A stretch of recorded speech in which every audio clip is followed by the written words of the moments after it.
And it's been really difficult for me to face these challenges and to talk about everything that I've been going through. But I appreciate her sharing her story because it does need attention.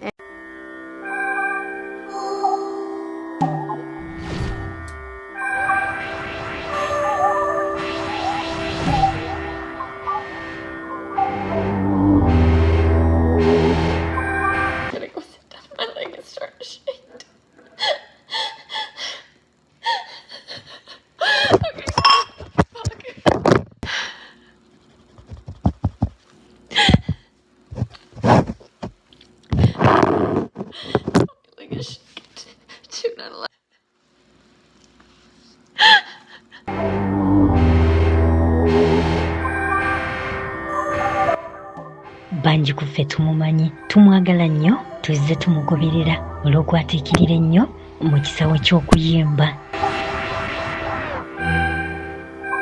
Gwenjogerako si mulala ye Celine Dion. Omukyala ayogerwako Celine Dion, mukyala mu Canada. Era nga yazaalibwa mu mwezi ogwokusatu ennaku z'omwezi zaali 30 omwaka 1968. Webutuukidde leero ng'omukyala ono omuyimbi atemera mu gy'obukulu 55.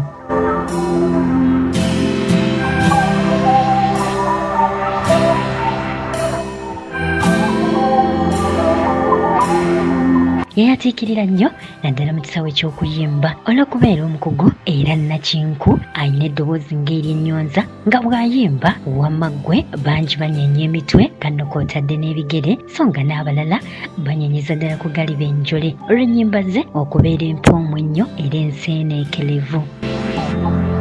Omuyimbi Celine Dion yayimba ennyimba ekika kya R&B, pop music, rock music, classical music kano kw'otadde n'ennyimba eziriwo omwoyo muyite gospel music.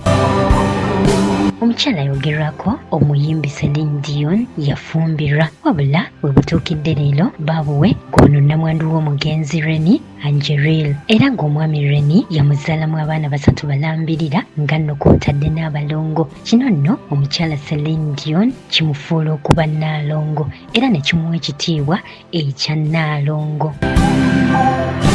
Abaana bano 3 bonna yabazaala mu Ssaalongo Reni kati omugenzi era nga nakugambye ti abaana bano bonna balenzi okuli Charles Reni nga nno kw'otadde n'abalongo Nelson ne Eddie. Webutuukidde leero nga baabuwe embeera y'omukyala ono omuyimbi Celine Dion eyungula ezziga anti gye buvuddeko yalumbibwa ekirwadde ekyamuteeka wansi ku ttaka era nga wetwogerera bino nga baabuwe kimubala embiriizi. Ekirwadde ekyamukwata kiyitibwa stiff person syndrome nga kino omuntu gwe kiba kikutte baabuwe akakanyala amagumba era ne gakalubira ddala kale katugambe nti gaba tegasobola kwefunya so nga ate mu ngeri yemu aba alumizibwa okukamala. Okuvaayo mu lujjudde baabuwe Celine Dion n'alangirira okukwatibwa kw'ekirwadde kino ennaku z'omwezi zaali 9 omwezi gwali gwa 12 ogw'omwaka oguwedde 2022 era baabuwe okuva olwo ekirwadde kino kyanyinyintira era nga ne wetwogerera bino mu kaseera kano atambulira mu kagaali saako kubeera mu bulumi obutagambika. Okusinziira ku bakugu obulwadde buno obwakwata Celine Dion tebulina ddagala libuwonya wabula nga bw'oba obwanguyidde n'ogenda mu ddwaliro nga bukyali buto busobola okuwonyezebwa.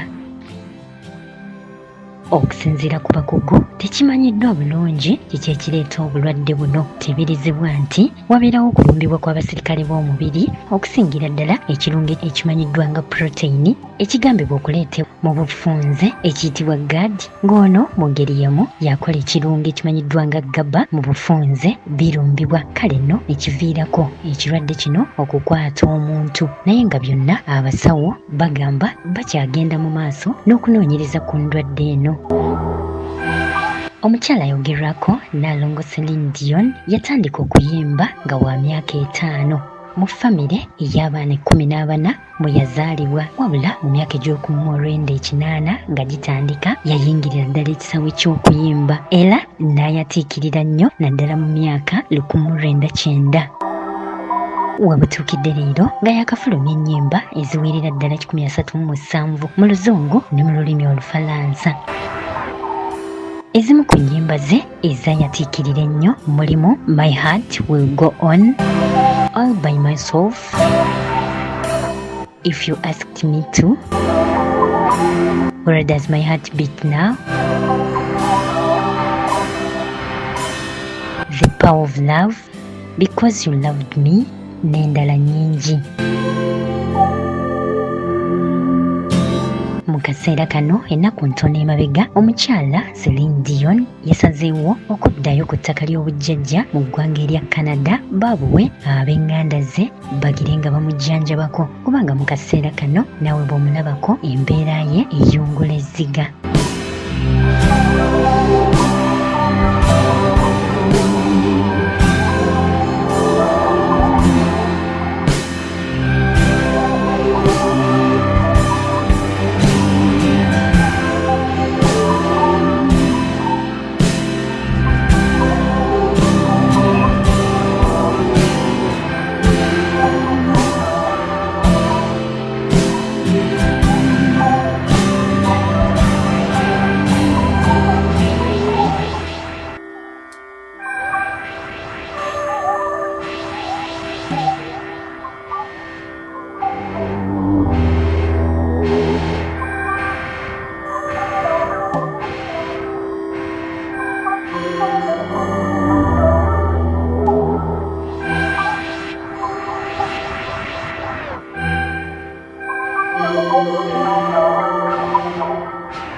CBS